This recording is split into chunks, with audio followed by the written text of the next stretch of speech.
So, what is the essence of interpersonal theory? Well, the most common model of personality psychology is the trait model that says everybody has traits like extroversion or neuroticism or openness to experience. And those traits kind of live inside of the person and they make people do stuff like get along with others better or worse, or be more or less ambitious about their work, be more prone or less prone to have problems like psychopathology, etc. And the key is that these traits are something that you can locate inside the person. The most common way to assess personality traits is by giving people questionnaires and seeing how they respond. And these questionnaires ask people all kinds of questions about what they're like. The most common way to diagnose people with mental health problems is the Diagnostic and Statistical Manual of Mental Disorders, or the ICD, the International Classification of Diseases. Both of these generally think about problems that people have as located inside the person, just like in personality psychology. So, what kind of symptoms does a person have? If they're depressed, people will be asked, well, do you have problems sleeping? Do you have problems with your mood? Are you hopeless? Are you less interested in sex, etc.? And so, in both of these ways of thinking, personality and psychopathology is thought of as something that characterizes an individual, albeit an individual who interacts with their context, with other people. But the core, the essence, the central features are things that can be understood as something that happens inside of a person. And that's the fundamental difference between those perspectives and interpersonal psychology. In interpersonal psychology, the idea is what's really happening is what's happening between people, between a self and another. Harry Stack Sullivan defined personality as the relatively enduring pattern of interpersonal situations that characterize a life. So, what does that mean? That means as you're going through life, you interact with other people. And how do I know what you're like? Well, I interact with you. How do I know if you have problems? I observe you having problems in relation to me. If I want to be helpful to you, how do I try to help you? I try to help you by having a relationship with you, and on the basis of that relationship, seeing if we can make some progress towards helping you achieve your goals. This starts very early on between a child and a caregiver, and it lasts throughout life. That's why, generally speaking, if you ask somebody, tell me a really important memory, that memory will involve something that they did in an interpersonal context. And so this is a fundamental difference. We don't think about personality or psychopathology and interpersonal psychology as something that is happening within a person. We think about it as something that happens between people. Now, there's one important caveat that people often misunderstand. Well, what about things that really are within a person? Like, what if I achieve a goal for myself, not for other people, but because I wanted to do? What if I feel proud of myself? What if I do something that I don't feel so good about, that I feel ashamed of myself and I feel badly? These are also interpersonal in the sense that the self and the other are both located within the person. In those examples, I said things like, what if I feel proud of myself? That's one part of yourself feeling proud about a different part of yourself. What if I feel ashamed about something I've done? Well, that's part of you feeling something about another part of you. And so, from an interpersonal perspective, the psychological features, the psychological properties and principles that govern the relationships that you have from one self to another, that is, two actual human beings, are the same as the relationships that you have between an aspect of yourself and another aspect of yourself. Likewise, you can have important relationships with people who are no longer here, people who've passed away, or people who are not physically in your presence. The psychological factors that color those relationships are the same. You still have the same kinds of feelings, you still have the same kinds of motives. The behaviors that you can enact might be different.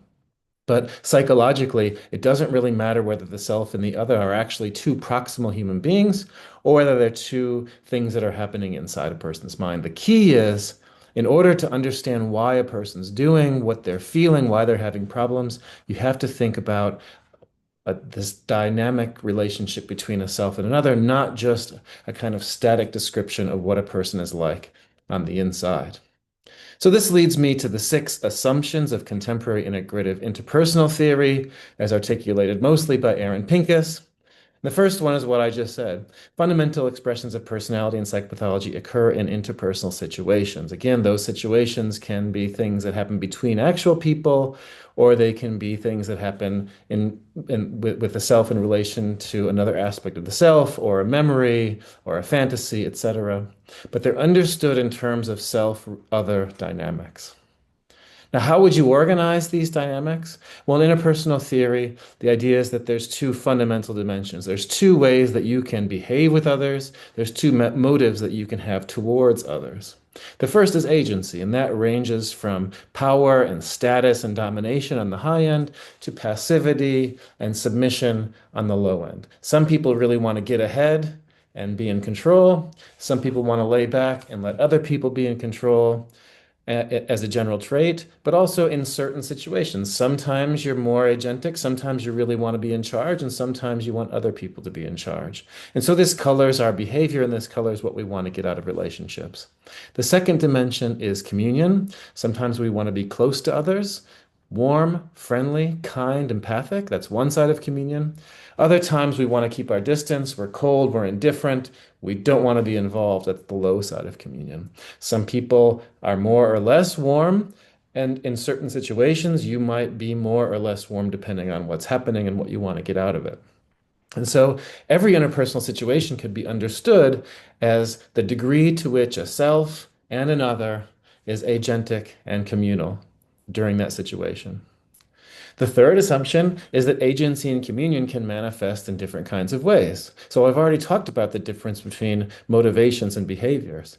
Just because your motivation, for example, is to be communal, that doesn't necessarily mean that the best way to achieve that goal is to be warm to other people. Sometimes the best way to get close to other people is to show how effective you can be, to be agentic. Sometimes the best way to get close to other people is to let them be in charge and show them that you can submit or be led by them in a way that is productive for both of you. So there's a disconnection between motives and behavior, although both can be understood as varying along the dimensions of agency and communion. Fourth, and again, this relates to the connection between goals and behavior, satisfying agentic and communal motives is what drives that behavior. The reason that we're doing the things that we're doing is because we have an internal need in relation to others to experience more or less agency, more or less communion. Experiencing communion allows us to feel close to others, satisfies our need for human connection. Satisfying agency allows us to feel as though we're getting ahead in life, that we're effective, that we're competent, that we have efficacy. Now, people vary in how strong these motives are, and across different situations, people might vary depending on what's happening during that situation. But in general, if you want to understand why a person is doing something, you need to understand not just their behavior, but also their underlying motives. Len Horowitz gave an example in his great book, Interpersonal Foundations of Psychopathology, in which he talked about a person who might be dating. So you see that somebody's dating, let's say, an attractive person, and you wonder, well, what are they getting out of this? There's different possibilities. It could be that they really want to feel close to that other person and they're getting their communal motive satisfied. It could be that that other person wants to be in charge and that they want to be led and that they're a good match because it takes some of the pressure off to make decisions in life. It could be that by being with this other person, they get a sense of competence, like they've accomplished something, like, look at me, I can date this other attractive person. It could be that they're dating someone who used to date one of their enemies, and it's actually a cold motive. The reason that they're dating this person actually to get back at the person who used to be dating them. So knowing what a person's doing is not enough to know why they're doing it. And a full picture of the interpersonal situation requires, at minimum, an understanding of both people's agentic and communal motives and their agentic and communal behavior. Now, how does this play out? Well, it plays out in what we call interpersonal transaction cycles. That's patterns. So people don't just always go around being the same level of agentic or communal that they always are. It depends on situations. And in fact, there's circuits or sequences of things that happen. So you go into a situation wanting to be in charge. You observe, oh, there's a person who also wants to be in charge. You have to navigate that. You might say, well, if I want to maintain some kind of like smoothness here, right, and not make things super awkward, I'm going to have to lay back a little bit and maybe not be the boss this time. And then you might have feelings about that. You might say, well, that kind of worked this time, but I'm not really into it, and I don't really want to hang out in this crew anymore, right? So as you go through an interaction with other people, your motives, your feelings, and your behaviors kind of combine into sequences.